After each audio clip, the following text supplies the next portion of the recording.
Dear student, welcome in Pragya online class. तो अब आपको 11th में आपको मैंने सेकेंड चैप्टर शुरुआत चल रहा था, इसमें आर्की बैक्टीरिया और बैक्टीरिया का मैंने आपको न्यूट्रिशन पढ़ाया था। अब बैक्टीरिया के न्यूट्रिशन के बाद आता है ग्राम बैक्टीरिया। ग्राम एक साइंटिस्ट थे, उन्होंने स्टेन द बैक्टीरिया, उन्होंने क्या किया, बैक्टीरिया का स्टेन अभिरंजन किया, बैक्टीरिया को अभिरंजित किया तो दो प्रकार के बैक्टीरिया पाए थे।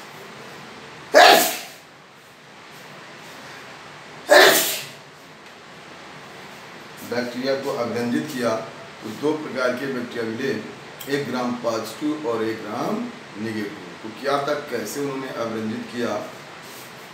तो ग्राम साइंटिस्ट ने सबसे पहले, मान लीजिए कोई भी जीवाणु है, चाहे जो जीवाणु हो,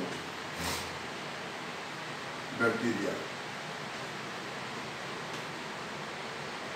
अब अनेकों जीवाणु है, ये सेवरल बैक्टीरिया हैं और इसमें कुछ गोलाकार हैं, कुछ छड़ाकार हैं, कुछ कामाकार हैं, जो भी आप समझिए, गोलाकार, छड़ाकार, कामाकार, ये सब बैक्टीरिया, स्पाइरलाकार, ये सब बैक्टीरिया को। अब इन बैक्टीरिया को उन्होंने क्या किया, सबसे पहले क्रिस्टल वायलेट में अभिरंजित किया। इसमें डाला क्रिस्टल वायलेट,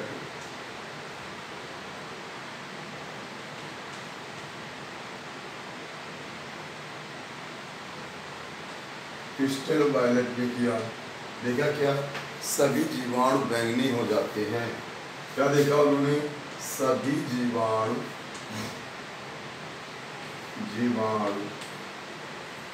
बैंगनी हो जाते हैं।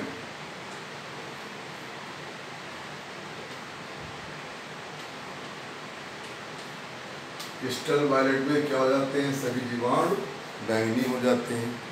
फिर इसको उन्होंने KI सॉल्यूशन में डाला, इसमें डाला KI solution, potassium iodide, potassium iodine में किया और एथिल अल्कोहल से वाश किया, C2H5OH से ला।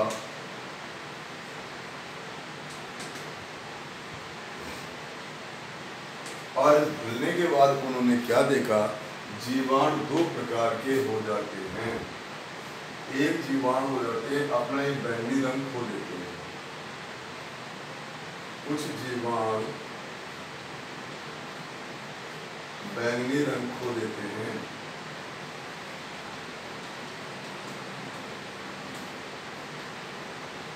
ये पहले सभी जीवाणु क्या थे, बैंगनी थे। क्रिस्टल वायलेट में डाला, सभी जीवाणु बैंगनी थे। अब उसमें से उन्होंने KI और C2H5 से धुला तो क्या देगा, कुछ जीवाणु बैंगनी रंग खो देते हैं और कुछ जीवाणु बैंगनी रहते हैं। इसमें से कुछ जीवाणु बैंगनी रहते हैं।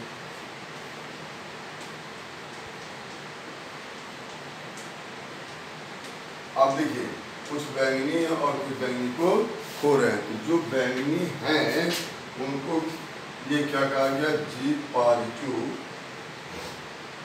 और जो खो देते हैं वो कहा गया G निगेटिव। तो ये G धनात्मक, ग्राम धनात्मक, ये क्या है, ग्राम धनात्मक, ग्राम ने किया था इसलिए ग्राम लगाया गया, और इन्हें कहा गया ग्राम ऋणात्मक, धनात्मक और ऋणात्मक। ग्राम ने किया तो इनके नाम पर ग्राम कहा गया। अब इसका कन्फर्मेशन टेस्ट है, उन्होंने सेफ्रेनिन में किया। अब सेफ्रेनिन में डाला, सेफ्रेनिन से अभिरंजित,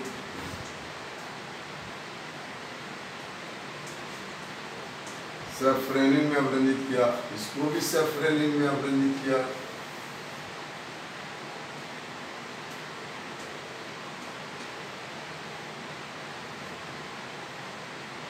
फ्रेनिन,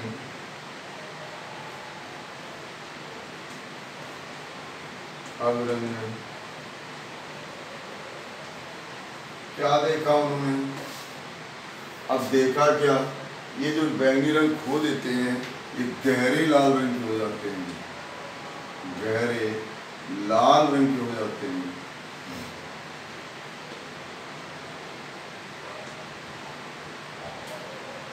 और इनमें कोई प्रभाव नहीं आ रहा है, जैसे थे वैसे ही रहेंगे, क्योंकि बैंगनी थे बैंगनी ही रहते हैं। अब यहाँ से कंफर्म हो गया, ये वाले जी पॉजिटिव हैं और ये वाले जी निगेटिव हैं। तो जो खो देते हैं वो जी निगेटिव हैं और जो मेंटेन रखते हैं वो जी पॉजिटिव हैं। जी पॉजिटिव और जी निगेटिव का ये निश्चय किया गया। तो वैसे उन्होंने सबसे पहले क्रिस्टल वायलेट में डाला। क्रिस्टल वायलेट एक बैंगनी रंग का पिगमेंट होता है, उस पर डाला, सभी जीवाणु बैंगनी हो जाते हैं। फिर उन जीवाणु में पोटेशियम आयोडीन और एथिल अल्कोहल से वाश किया और अब क्या देखा, कुछ जीवाणु बैंगनी रंग खो रहे हैं और कुछ जीवाणु बैंगनी रंग के बने रहते हैं।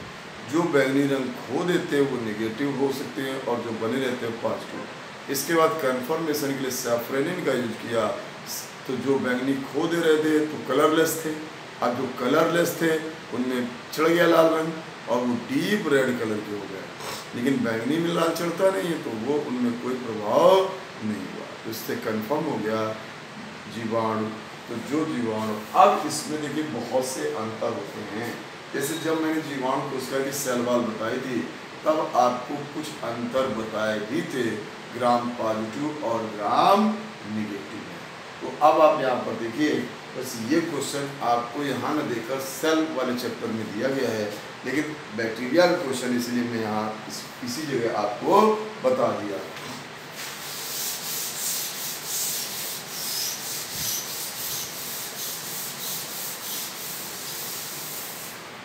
अब आप देखिए तो difference between Gram positive Gram negative, Gram धनात्मक ग्राम ऋणात्मक जीवाणु में अंतर। तो जी धनात्मक जी ऋणात्मक, ये हो गया जी धनात्मक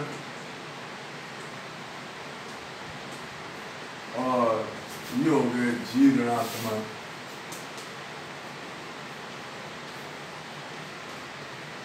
धनात्मक और ऋणात्मक जीवाणुओं में अंतर अब आपको करते चलेंगे, 5-7 अंतर कर लेंगे। देखिए जी पॉजिटिव की सेल वॉल आपको बताया था मोटी होती है। जी पॉजिटिव की सेल वॉल मोटी होती है, मोटी एक स्तर की।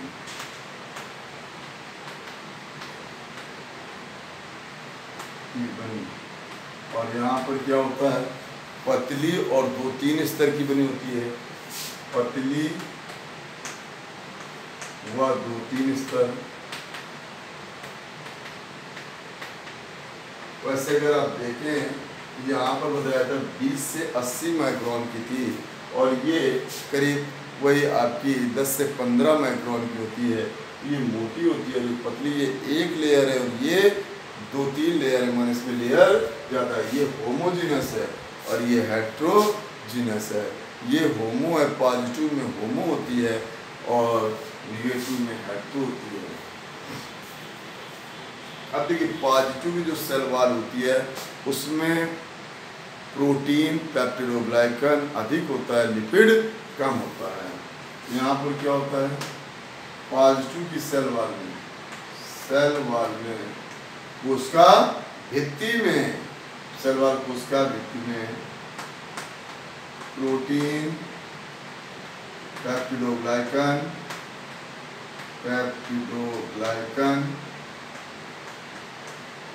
अधिक,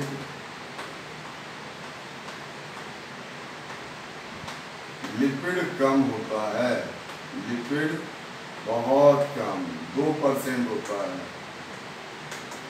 2% होता है, 2 से 4%।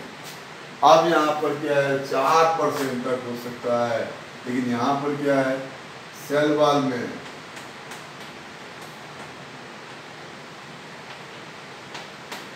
प्रोटीन और पेप्टिडोग्लाइकन कम, लिपिड अधिक होता है।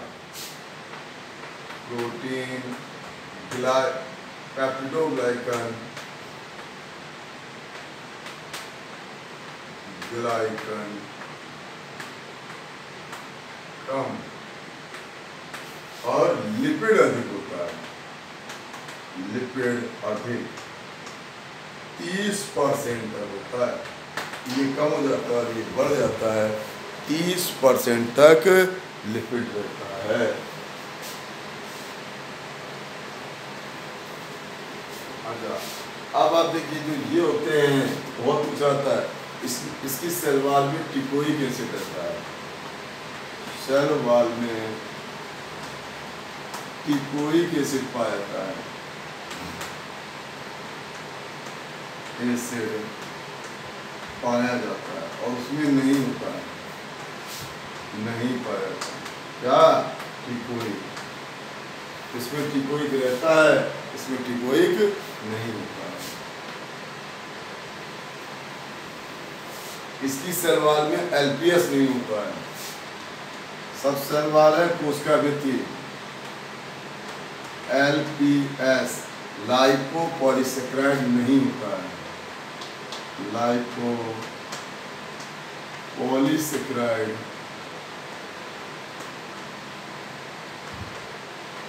नहीं, और यहाँ पाया जाता है। ग्राम नेगेटिव में एलपीएस पाया जाता है और पॉजिटिव में नहीं पाया जाता है।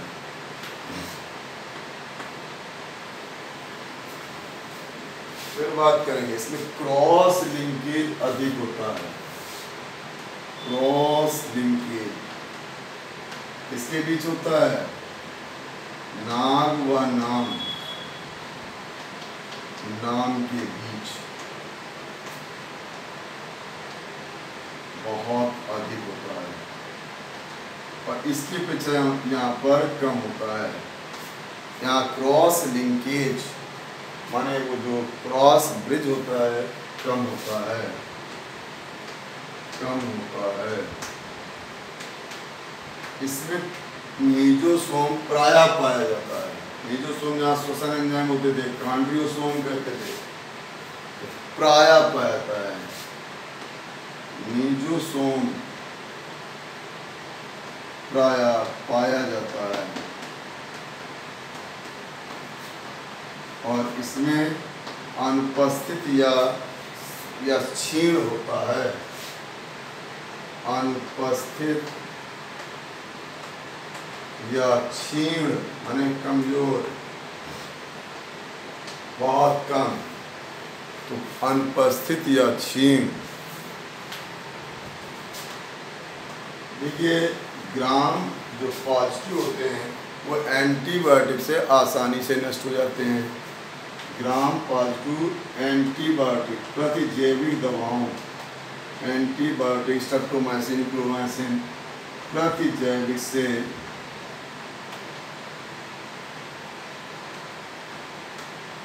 आसानी से खत्म हो जाते हैं, मर जाते हैं, खत्म हो जाते हैं। और ये एंटीबायोटिक से उतनी आसानी से नहीं खत्म होते हैं। साथ में केवेच का 1% देना पड़ता है। प्रति जैविक के प्रति अधिक प्रतिरोधी रहते हैं। प्रतिरोधी, ये प्रतिरोधी रहते हैं, प्रतिरोधी रहते हैं मतलब आसानी से नष्ट नहीं होते हैं। फिर आपको बेसल रिंग की बात बताई थी। बेसल रिंग पॉजिटिव में 2 बेसल रिंग होती है, एमएस ग्राम पॉजिटिव में। प्लाज्मा में 2 बेसल रिंग, प्लाज्मा में 2 बेसल रिंग होती हैं। आधारीय वलय, 2 आधारीय वलय, उनके नाम एमएस थे। और यहाँ पर 4 आधारी वलय होते हैं, 4 आधारी वलय। मतलब पाए जाते हैं। उनके नाम थे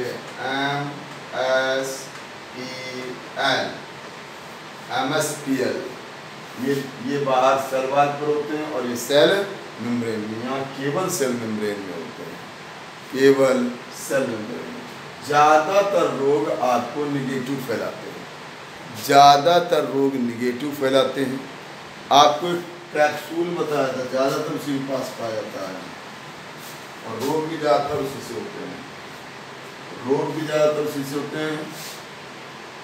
यहाँ पर अब ग्राम निगेटिव में एक वो बताया था आपको, तो जो ग्राम निगेटिव होते हैं या ग्राम पॉजिटिव होते हैं, तो पॉजिटिव में कैप्सूल प्रायः नहीं होता है, प्रायः नहीं होता है। और पॉजिटिव में नहीं होता, निगेटिव में प्रायः पाया जाता है। लेकिन दोनों वैसे मिल भी सकता है और नहीं मिल सकता है। पॉजिटिव रोग कम फैलाते हैं, निगेटिव रोग अधिक फैलाते हैं। तो निगेटिव से ज़्यादातर रोग ग्राम निगेटिव से फैलते हैं। तो रोग के लिए भी होता है, रोग के लिए भी सैक्स पिली जी निगेटिव के पास होता है, सैक्स पिली नहीं होते हैं और सैक्स पिली पाए जाते हैं।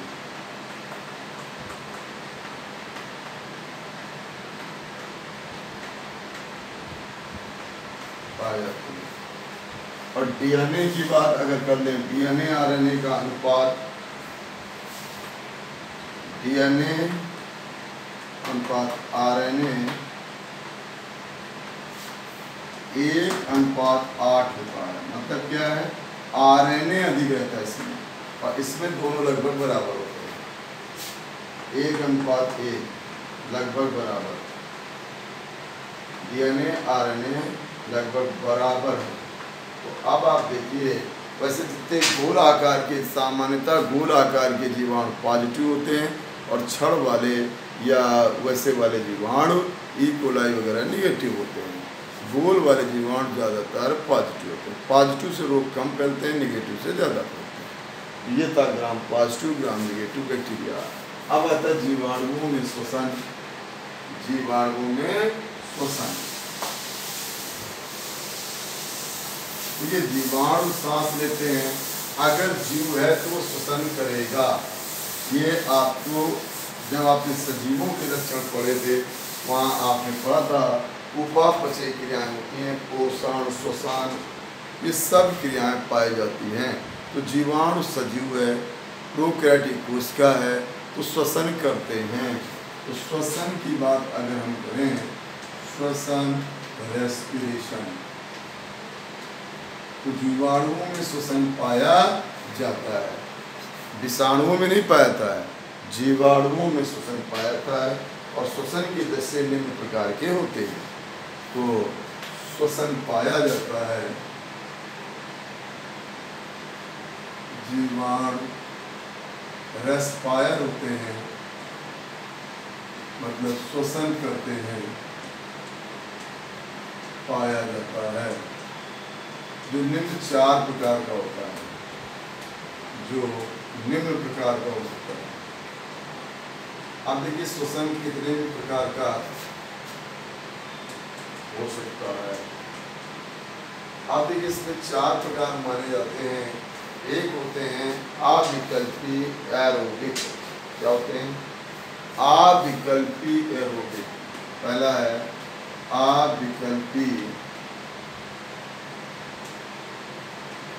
ऑक्सीश्वसन, मतलब ऑब्लिगेट एरोबिक। ये जीवाणु एयर की प्रेजेंस में, ये जीवाणु वायु की उपस्थिति में ही मिलते हैं, बिना वायु के ये मर जाते हैं। ये जीवाणु वायु की उपस्थिति में ही, वायु की उपस्थिति में ही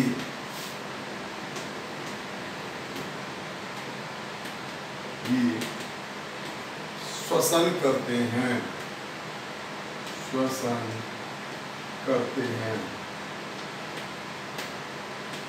वायु न होने पर क्या हो जाएंगे? मर जाएंगे। वायु न होने पर ये मर जाएंगे, माने केवल ऑक्सी शोषण करते हैं, तो केवल ऑक्सी होते हैं, केवल ऑक्सी होते हैं। ऑक्सीजन न हो तो अम्लों तरह मर जाएंगे। तो जैसे बैसिलस सबटिलिस बैक्टीरिया होता है तो वो बिना ऑक्सीजन के जिंदा नहीं रहेगा। जैसे बैसिलस सबटिलिस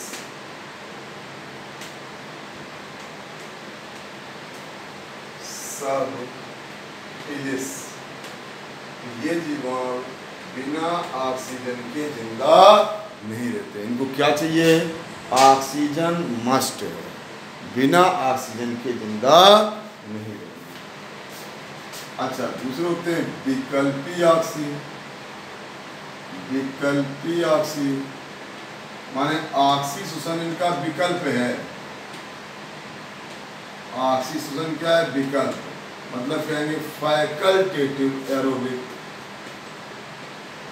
फैकल्टेटिव एरोबिक ये जीवाणु क्या होते हैं? अनॉक्सी होते हैं, माने बिना ऑक्सीजन के ही रहते हैं, लेकिन ऑक्सीजन की उपस्थिति में ऑक्सीजन करने लगते हैं। तो ये जीवाणु सामान्यतः अनॉक्सी होते हैं। अनॉक्सी माने बिना ऑक्सीजन के रहते हैं, अनॉक्सी शोषण करते हैं।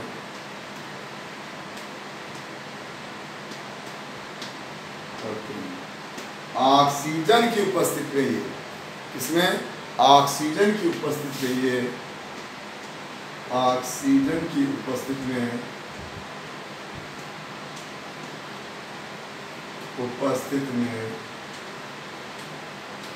ऑक्सीजन की उपस्थिति में क्या कर लेते हैं? ऑक्सीजन की उपस्थिति में क्या करते हैं? ऑक्सी शोषण कर देते हैं। माने ऑक्सीजन का विकल्प है, माने बिना ऑक्सीजन के ऑक्सीजन की उपस्थिति और बिना ऑक्सीजन की उपस्थिति दोनों में जिंदा रह सकते हैं, और ये बिना ऑक्सीजन के मर जा रहे थे। तो ये एक विशेषता होती है। तो होते हैं कैसे? अनॉक्सी, जैसे क्लॉस्ट्रिडियम टिटेनी कहता है, क्लॉस्ट्रिडियम टिटेनी।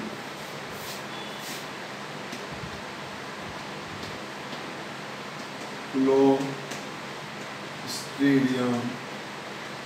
टिटेनस इसी से होता है। टिटेनस रोग सुना होगा, इसी से टिटेनस फैलता है। ये बिना ऑक्सीजन के रहता है, लेकिन ऑक्सीजन मिले तो भी रह लेगा।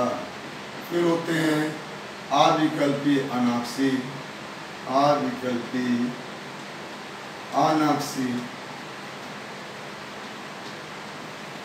मतलब ऑब्लिगेट एनारोबिक। Obligate anaerobic. अब ये जीवाणु क्या है? बिना ऑक्सीजन के जिंदा रहते हैं, ऑक्सीजन की उपस्थिति में मर जाते हैं। ये जीवाणु बिना ऑक्सीजन के जिंदा रहते हैं, लिविंग रहते हैं।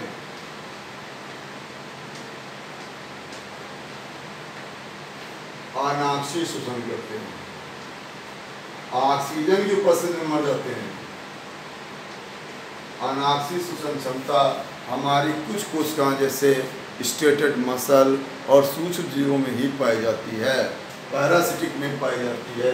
तो अनॉक्सी शोषण करते हैं। जैसे आपका क्लॉस्ट्रिडियम ब्यूटेलिनम, तो जैसे क्लॉस्ट्रिडियम ब्यूटेलिनम, क्लोस्ट्रिडियम ब्यूटेलिनम, क्लॉस्ट्रिडियम ब्यूटेलिनम।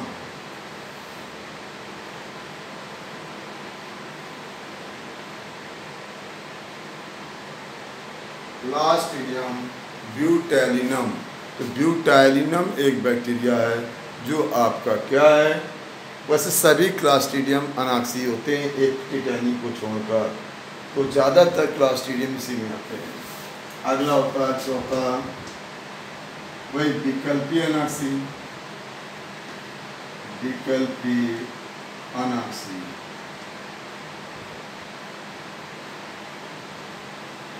माने फैकल्टेटिव एनारोबिक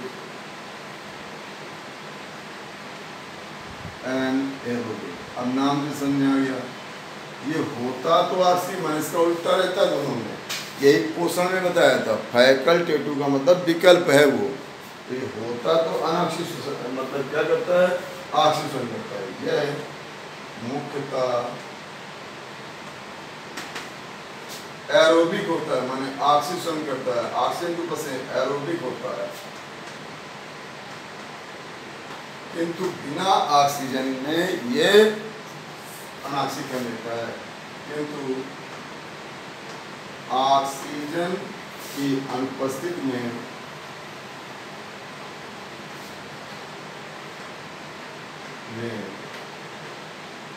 अनाक्सी हो जाते हैं, अनाक्सी श्वसन करते हैं। मतलब ये दोनों स्थितियों में जिंदा रहते हैं, ये पहला वाला और ये दूसरा और चौथा दोनों स्थितियों में जिंदा रहते हैं। ज़्यादातर जितने स्वपोषी बैक्टीरिया हैं वो आप इसी तरह होते हैं, रहते एरोबिक में हैं, लेकिन अगर कोई दिक्कत है तो उस स्थिति में भी जिंदा रह लेते हैं। जैसे एसिटोबैक्टर एसिटिक होता है, इससे सिरका बनता है, वो भी इसी में आता है। एसिटोबैक्टर सिरका ऑक्सीजन की उपस्थिति में बनता है, सिरका बनता है इसी से, और ऑक्सीजन की उपस्थिति में ही बनाता है। तो ये क्या है, एरोबिक होता है, लेकिन क्या अगर बिना ऑक्सीजन के भी जिंदा रह लेते हैं।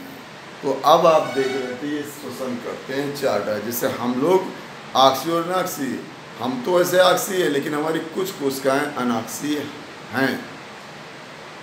ऑक्सीजन न मिलने पर आपकी स्टेटेड मसल जो होती हैं वो अनाक्सी श्वसन कर लेती हैं, लेकिन बाकी हमारी ज़्यादातर कोशिकाएं सब ऑक्सी श्वसन ही करती हैं।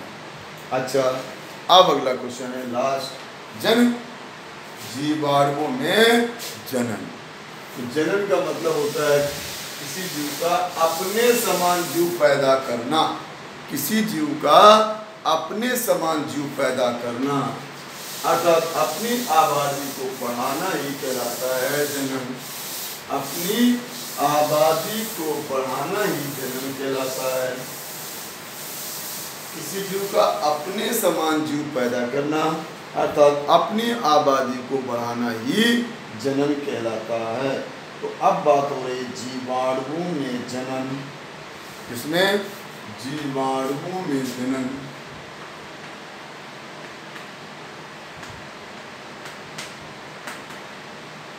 जनन रिप्रोडक्शन इन बैक्टीरिया।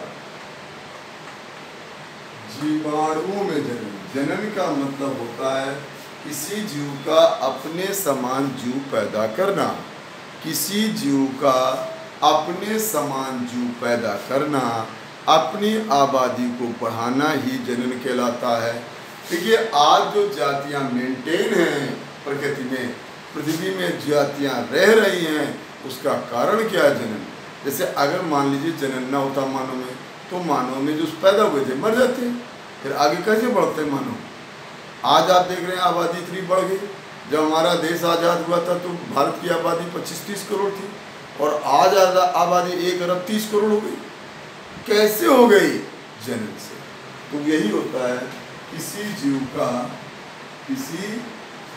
का अपने समान नए जीव उत्पन्न करना, पैदा करना तथा अपनी आबादी को बढ़ाना, अपनी आबादी पॉपुलेशन आबादी को बढ़ाना ही जनन कहलाता है। बढ़ाना क्या कहलाएगा? जनन कहलाता है।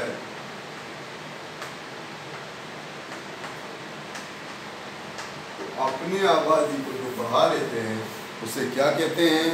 जनन कहते हैं। तो जीव जो होते हैं अपने समान, अब वो वर्धी जनन, अलैंगिक जनन, लैंगिक जनन करते हैं। देखिए, वर्धी और अलैंगिक एक ही बात होती है। जब एक जीव अपने समान टूटकर किसी भी तरह से एक पेरेंट्स द्वारा जनन हो जाता है तो उसे कहते हैं अलैंगिक या वर्धी जनन। और जब दो पेरेंट्स इन्वॉल्व हो, युग्मक बने, कुछ परिवर्तन आए तो उसको कहते हैं लैंगिक जनन। अब बैक्टीरिया हमेशा हैप्लॉइड होता है, अवलित होता है, तो लैंगिक जनन यहाँ क्षीण होता है। मोनेरान में लैंगिक जनन क्षीण होता है। सिर्फ जीन रिकॉम्बिनेशन और कॉन्जुगेशन हो जाता है, जीनों का एक्सचेंज करके जीन से ही काम हो जाता है। लैंगिक जनन एक टाइप का पाया था, वैसे टू लैंगिक जनन नहीं पाया। क्यों?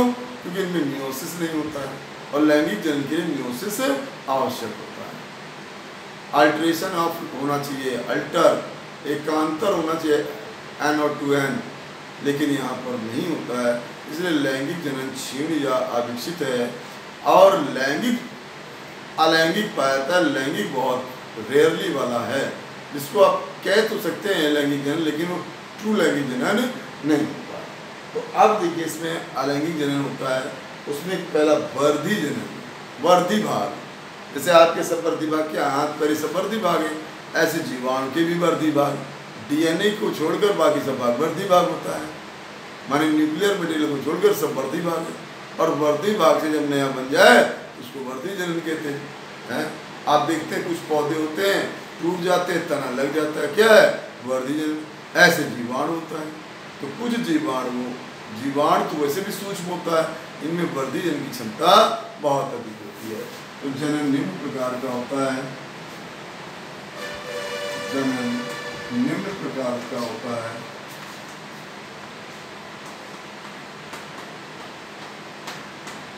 अब इसमें पहला प्रकार है आपका वर्धी जनन। वर्धी जनन, वर्धी जनन, वेजिटेटिव रिप्रोडक्शन। तो वर्धी भागों से जब जनन होता है उसे कहते हैं वर्धी जनन। वर्धी भागों से जनन को कहते हैं वर्धी जनन।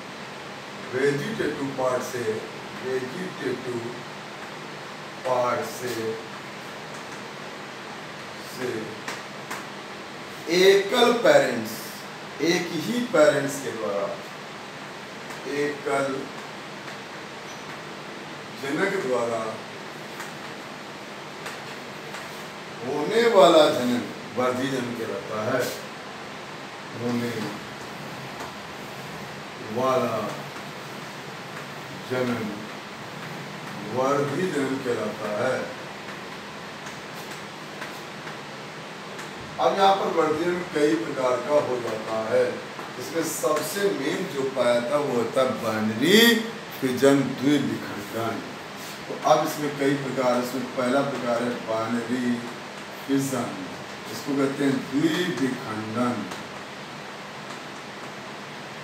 अब देखिए, द्विविखंडन नाम से समझ आ रहा है, विखंड माने टूटना। देखिए, किसी भी जीवाणु का सूत्री विभाजन की तरह दो बराबर भागों में टूट जाना और प्रत्येक भाग का नया जीवाणु बना लेना ही कहलाता है द्विविखंडन जनन। और ये अनुकूल परिस्थिति में होता है। कब होता है? अनुकूल परिस्थिति में होता है। एक जीवाणु दो जीवाणु बनाता है। लेकिन कैसे होता है? अब आप देखिए इसको, मान लीजिए, तो डायग्राम में यहाँ बना दे रहा हूँ, फिर जब लिख दूंगा। ये एक जीवाणु है, समझिएगा, ये एक जीवाणु कोशिका है। चलिए, ये आपके सामने क्या है? जीवाणु कोशिका। इसको कहते हैं इसकी सेल वॉल, कोशिका भित्ति, और इसको कहेंगे सेल मेम्ब्रेन, कोशिका कला। कैप्सूल हो या ना हो उससे मतलब नहीं है, आपको कोशिका भित्ति और कोशिका कला। अब ये जीवाणु सबसे पहले लंबाई में बढ़ जाता है। जो भी आकार है ये आकार को बड़ा कर लेता है। सबसे पहले जीवाणु अपने आकार को बड़ा कर लेता है, जितना बड़ा कर सकता है। ये अपना आकार बढ़ा लिया। अब इसका जो डीएनए है ये डीएनए द्विगुणित हो जाएगा, डीएनए रेप्लिकेट हो जाएगा, माने डीएनए डबल हो जाएंगे। डीएनए डबल होना जरूरी होता है। डीएनए एक था 1100 माइक्रोन का, अब वो देखिए डीएनए डबल हो जाएंगे। क्या हो जाएंगे? इस तरह से डीएनए डबल हो गया। जैसे डीएनए डबल होता है तो कोशिका बीच में खांच बनेगी, उसी जगह से जहाँ से डबल हो रहा है उसी जगह से खांच बनेगी और यहीं से टूट जाएगा। क्या हो जाएगा? यहीं से टूट जाएगा और टूटने से इस तरह से दो जीवाणु बन जाएंगे। टूटने से दो जीवाणु बन जाएंगे। टूटने से दो जीवाणु बन जाते हैं और इसको कहते हैं बाइनरी फिशन। तो एक जीवाणु से 20 मिनट में क्रिया पूरी हो जाती है। 20 मिनट में क्रिया पूरी हो जाती है अगर ताप सही हो, पीएच सही हो, भोजन सब चीज अवेलेबल हो तो 20 मिनट में क्रिया हो जाती है। ये जीवाणु कोशिका, जीवाणु कोशिका। क्या हुआ है? पहले वृद्धि हुआ, लंबाई चौड़ाई में वृद्धि किया, वृद्धि हुई,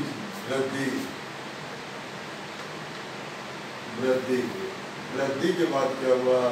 डीएनए द्विगुण हुआ, माने डीएनए डबल हो गया, जेनेटिक पदार्थ डबल हो गया। फिर क्या हो गया? टूटना, मध्य से टूटना और ये क्या बन गए? दो पुत्री जीवाणु। अब आप देख रहे हैं एक जीवाणु था और उससे दो हो गए। यह क्रिया 20 मिनट में पूरी जाती है। यह क्रिया सामान्यतः अनुकूल परिस्थिति में, अनुकूल का मतलब है हर चीज जो आवश्यकताएं हैं वो होनी चाहिए। अनुकूल परिस्थिति में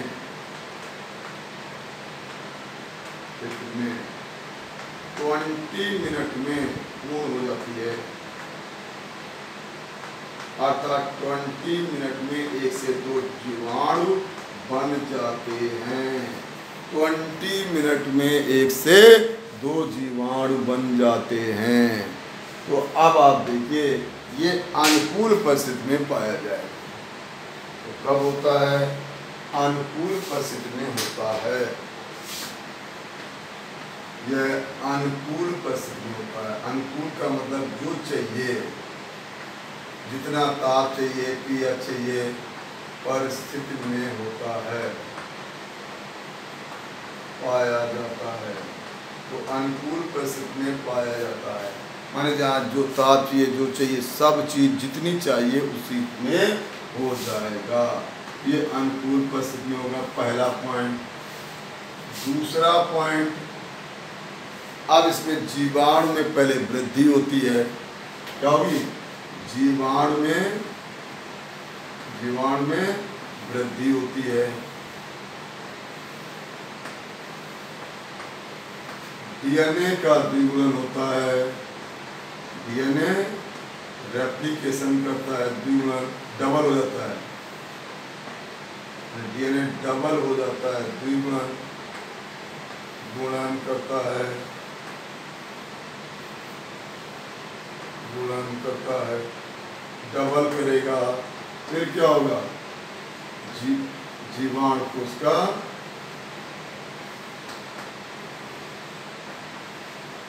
लगभग 20 मिनट में 2 बराबर भागों में टूट जाती है।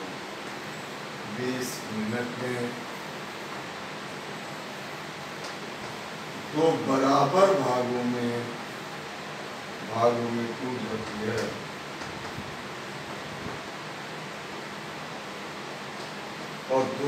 भाग नया जीवाणु बना लेते हैं, दोनों भाग नया जीवाणु बना लेते हैं, दोनों भाग नया जीवाणु बनाते हैं। तो देखिए जीवाणु कितने हो जाते हैं, 1 से 2 हो जाते हैं। इस सबसे ज्यादा यही पाया जाता है, तो 1 से 2 जीवाणु हो जाते हैं, एक जीवाणु से कितने होते हैं, 2 जीवाणु हो जाते हैं।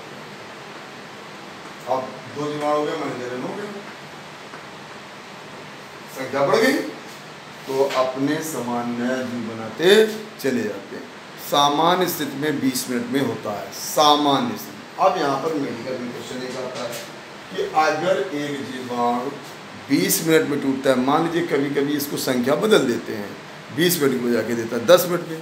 अब ये क्वेश्चन समझिएगा, मेडिकल का क्वेश्चन है, एक जीवाणु 10 मिनट में द्विविखंडन द्वारा जन्म करता है, द्विविखंडन करता है। 1 घंटे में कितने जीवाणु बनाएगा, 1 घंटे में कितने जीवाणु बनाएगा, जीवाणु बनाएगा। अब आपके सामने देखिए, बहुत सिंपल सी बात है। अब 1 घंटे में कितने बनाएगा, अगर 10 मिनट में कर रहा है तो इसमें एक फार्मूला होता है 2 की पावर n। क्या लगाएंगे फार्मूला, 2 की पावर n। और n आप कैसे निकालेंगे, n बराबर क्या होता है, n बराबर होता है दिया गया समय, क्या होगा, दिया गया समय अपान विभाजन समय, विभाजन समय, बस। अब आपको दिया गया समय क्या है, 1 घंटा, जिस पे निकालना है। तो 1 घंटा, 1 घंटे में कितने होते हैं, 60 मिनट होते हैं। तो अगर हम मिनट में बदल लेंगे, क्यों, ये 10 मिनट में हो रहा है, तो 10 कितना हो जाएगा, 6।